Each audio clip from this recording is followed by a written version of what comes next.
Alors, pour situer Alexis, Alexis a déjà intervenu assez souvent au niveau de la fédération. Il est intervenu, il a été rapporteur sur un rapport de l'Assemblée nationale sur la question du vieillissement des migrants.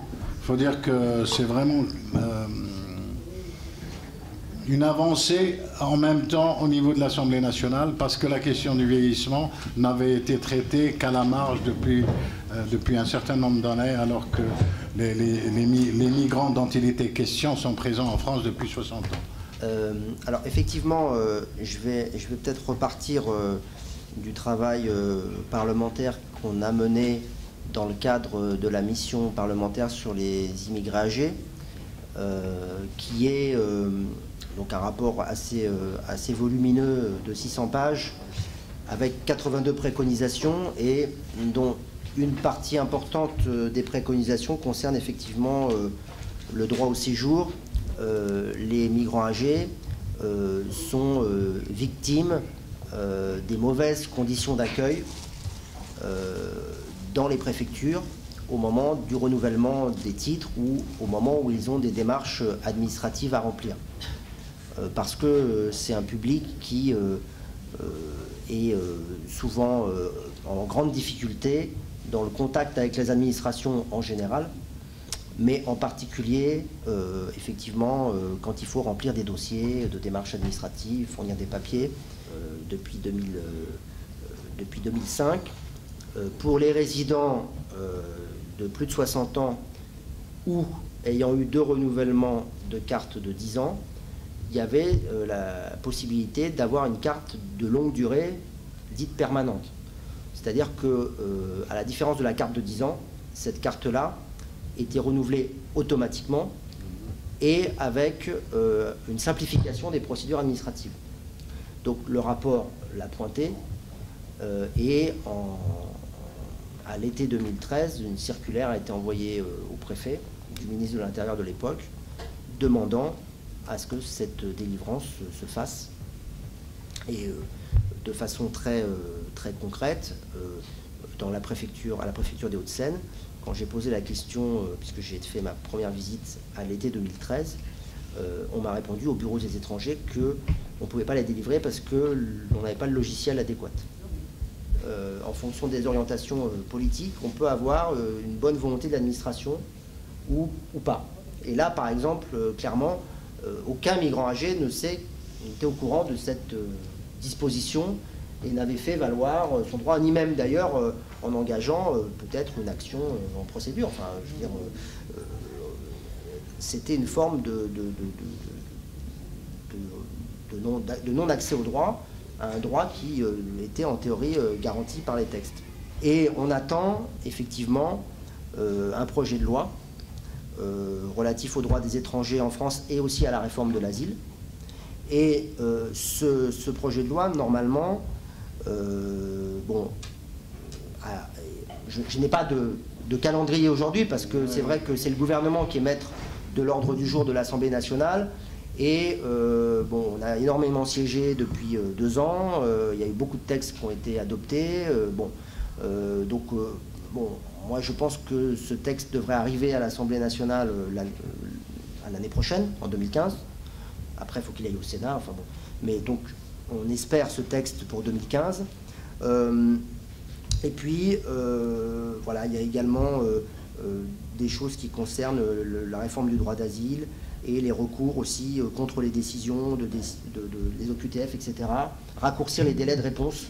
Moi, si je suis allé, si ça fait 2 ans que je vais dans ma préfecture, c'est parce que j'ai compris, grâce au rapport qu'on a fait, que c'était extrêmement important de comprendre comment les personnes étaient accueillies dans les préfectures, parce que la manière dont elles sont accueillies, souvent ça déjà en dit long sur la suite, sur la façon dont les dossiers vont être traités et sur la façon dont on décourage ou pas, parce que je pense qu'il y a certaines conditions d'accueil dont l'objectif était de décourager les personnes dans le cadre d'une régularisation, d'une naturalisation, ou avec des délais d'attente de plus en plus longs, etc.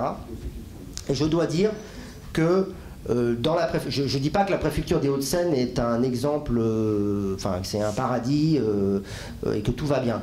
Mais je dis que depuis que j'ai mis le doigt sur un certain nombre de choses, l'administration a prouvé que dans ce département, on pouvait améliorer les choses.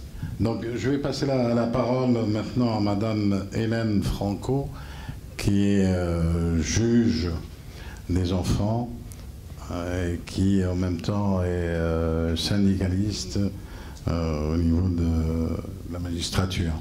Penser globalement, c'est aussi, j'étais assez étonnée que M. le député ne l'évoque pas, mais c'est aussi penser que nous sommes dans l'Union européenne, dans un espace qui s'appelle l'espace Schengen, qu'il y a aux frontières de cet espace Schengen une police qui s'appelle Frontex, qui est quand même très peu respectueuse des droits, disons-le, qui a mené dernièrement 2 opérations.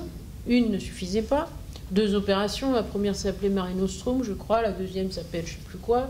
Enfin, peu importe les termes, c'est pas ça qui est important. Ce qui est important quand même, c'est les noms de code. Vous voyez ? C'est-à-dire comme si on était dans une... généralement, c'est pour des opérations militaires qu'on donne des noms de code. De campagne pour refouler des pauvres gens, hein, disons-le, et pour faire de la Méditerranée le cimetière marin qu'elle est déjà, et remplir cette mer de plus en plus de cadavres. Parce que c'est ça, quand même, la conséquence de tout ce qui se déroule aujourd'hui. La justice est gardienne des libertés individuelles. C'est dans la Constitution en France. La justice, donc, ne peut être indifférente à ce type d'enjeu. Et c'est à ce niveau-là qu'il faut mettre l'enjeu. Voilà. C'est pas seulement au niveau de la préfecture des Hauts-de-Seine que les choses se passent. Même si c'est très important, la préfecture des Hauts-de-Seine. Mais je crois que c'est à ce niveau-là qu'il faut mettre l'enjeu. Et malheureusement, la justice a été de plus en plus évincée par différentes lois. La dernière des lois en date, et M. le député a eu l'honnêteté de le dire, il n'y a pas eu de loi depuis l'alternance politique de 2012. Donc la dernière loi en date générale sur l'immigration et le droit au séjour, c'est malheureusement la loi Besson. Avant la loi Besson, le juge judiciaire intervenait au bout de 48 heures de placement en rétention. Maintenant, c'est au bout de 4 jours. La durée maximum de rétention en France était de 30 jours, elle est aujourd'hui de 45 jours. Voilà. Et tout ça n'a pas du tout changé depuis 2012. Donc on est véritablement sous l'empire d'une loi de droite que le gouvernement actuel n'a pas souhaité changer. Et ce que j'ai vu du projet de loi droit au séjour et immigration, et aussi j'ai compris qu'il y aurait 2 projets de loi, mais enfin je ne sais pas s'il y aura 2 textes ou un seul texte pour finir sur le droit d'asile, eh bien c'est assez inquiétant. Ça veut dire que nous allons être amenés bientôt, et j'espère que ça ne se fera pas, mais c'est ce qui nous menace, à juger, nous, juges judiciaires, au pied des avions. Dans les locaux mêmes, ou en tout cas avec une seule cloison qui nous séparerait des personnes retenues.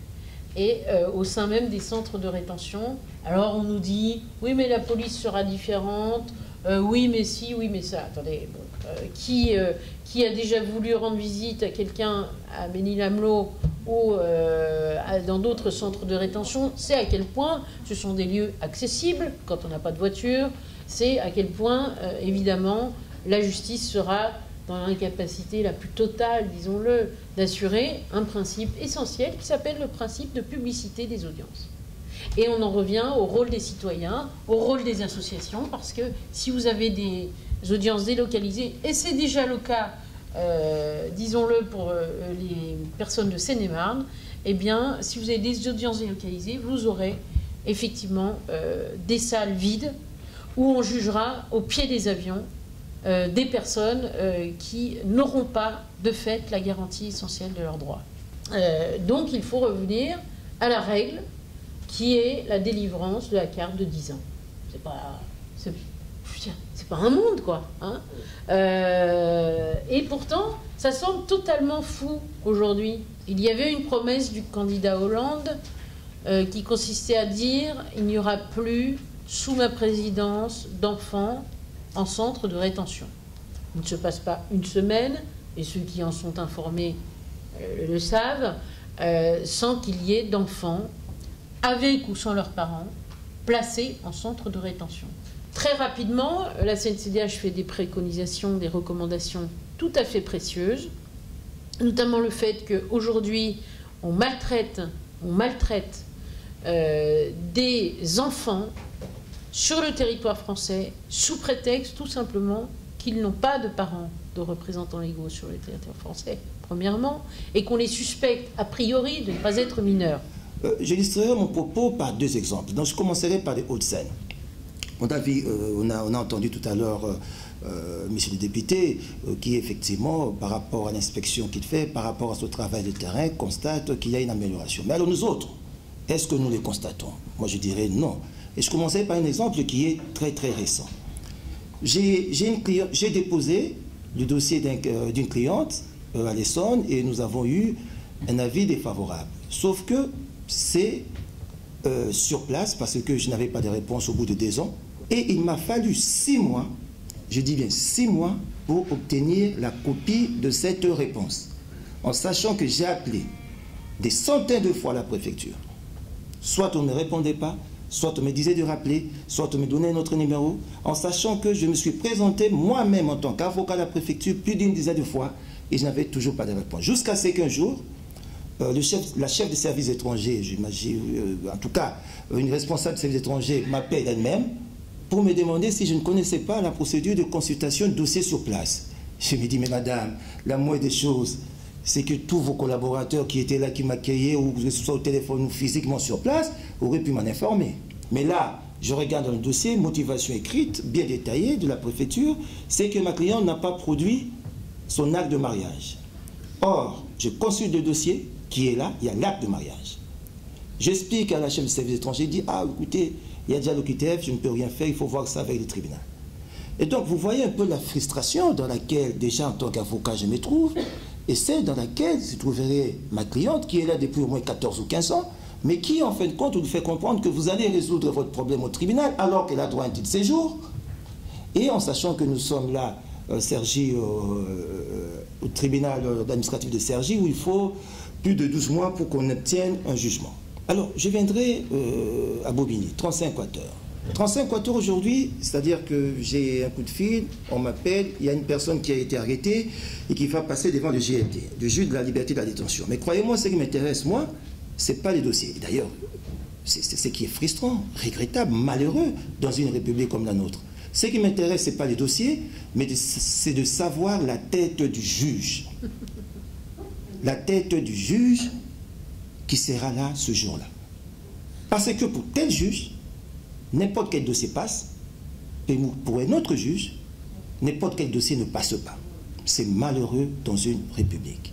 À l'époque, lorsqu'il y avait un projet de loi, nous tous les avocats qui s'intéressent à cette matière étaient très intéressés. Aujourd'hui, on n'a même pas vu ce projet de loi passer pour dire que pour nous, ça ne résout toujours pas les problèmes. La véritable avancée, c'est tout simplement de s'aligner sur les modèles européens, par exemple. Pourquoi, dans un pays comme la Hollande, les Pays-Bas, dans un pays comme la Belgique, l'obtention de la nationalité belge ou hollandaise, c'est un peu comme quelque chose qui est envoyé par la poste. C'est-à-dire qu'au bout de 5 ans, dans ces pays-là, tout à l'heure le député faisait mention du bout de 5 ans, mais cette histoire de 5 ans, des résidents d'ancienneté de séjour de 5 ans, est une réalité dans ces pays-là. En Hollande, aux Pays-Bas, en Belgique, une personne au bout de 5 ans a vocation à accéder à la nationalité française. Et donc, c'est toutes ces questions qui ne sont pas réglées, je disais que je ne serais pas long, c'est toutes ces questions qui ne sont pas réglées par le projet de loi Cazeneuve, c'est pourquoi nous pensons que ce n'est pas réellement une avancée. Merci Michel. Merci. Bon, d'abord, il faut avoir un travail, il faut rester au moins 1 an sur le pays, et après, il faut commencer à payer des taxes, commencer à payer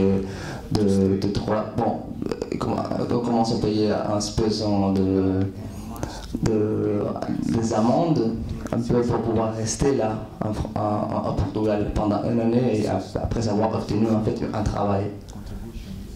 Oui, et aussi il doit avoir déjà un contrat déjà signé avec l'employeur d'abord. Et même si elle doit payer, même s'ils ne vont pas être capables d'acquérir le titre de séjour après 1 an, ils sont déjà avec avoir payé le titre pour toutes les démarches qu'il faut faire là. Ça, c'est en fait les moyens par lesquels beaucoup d'employeurs peuvent exploiter les employés en train de leur demander un peu, en leur faisant peur, ils doivent payer d'abord et après on verra si ça sera possible de vous permettre de rester. Jusque maintenant, ça marche comme ça. Le résident qui veut rester au Portugal, il doit payer, mais en fait, tout le processus qui sont déjà été commencé en contre des employeurs, ils sont payés rien jusqu'à maintenant. Les amendes, ça marche pas en fait.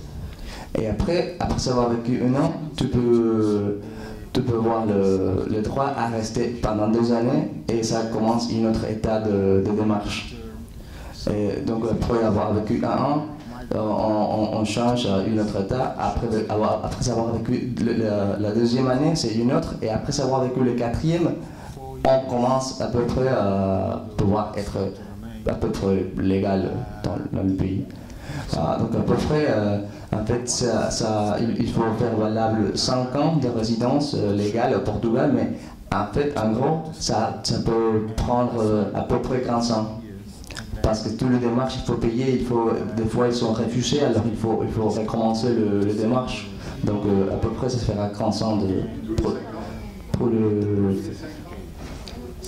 non, on ne sait pas si ça fait tous les 5 ans, mais des fois les démarches sont refusées, donc il faut recommencer les démarches pour acquérir encore les 5 ans, mais comme c'était déjà commencé de 0, ça peut prendre jusqu'à 15 ans. Bon, je crois qu'il faut attendre que le projet de loi Cazeneuve arrive avant de dire il est inutile, il ne sert à rien. Je m'étonne aussi que les gens qui sont dans le droit disent bah oui, on a fait beaucoup de lois et puis il y a une loi qui va succéder à une autre loi. Mais dans un état de droit, excusez-moi, je ne connais pas d'autre manière de faire. Il y a un gouvernement qui est élu, il mène sa politique. C'est vrai que c'est la droite qui a initié la course à l'échalote sur la modification du code de la nationalité depuis 1986, sur la réduction des possibilités de régularisation, la réduction des possibilités de droit au séjour, enfin le durcissement d'un certain nombre de situations. Je m'excuse que la droite ait gagné les élections souvent ces 20 dernières années et que quand la gauche est revenue, elle a fait d'autres lois pour essayer de revenir. Il y a la Cour de justice de l'Union européenne qui a permis de gagner quand même une victoire, au moins depuis 2012, mais c'est la Cour de justice, la CJUE qui a permis cela, c'est pas le gouvernement français, qui est la dépénalisation du séjour irrégulier. Bon, bravo, on a gagné ça. Ça, c'est le premier point. Deuxième point, la France est loin d'être un modèle en matière de droit d'asile. Aujourd'hui même, nous n'avons aucune leçon à donner. Quelques chiffres. Aujourd'hui, nous avons accueilli, depuis le début de la guerre en Syrie, 500 personnes. D'accord? À chaque fois, il y a coup de trompette. Hein. Trompette, il y a 15 personnes qui arrivent. Dis donc, on est super en pointe pour la défense des droits de l'homme. Attendez, le Liban voisin, 3 millions d'habitants au Liban, libanais, ils accueillent 1 million de réfugiés syriens. Vous imaginez ça? La Suède a accordé l'asile à 25 000 réfugiés syriens. Voilà, je ne vais pas continuer, mais vous voyez tout de suite quand même le fossé qu'il peut y avoir hein, dans la générosité, comme on dit souvent.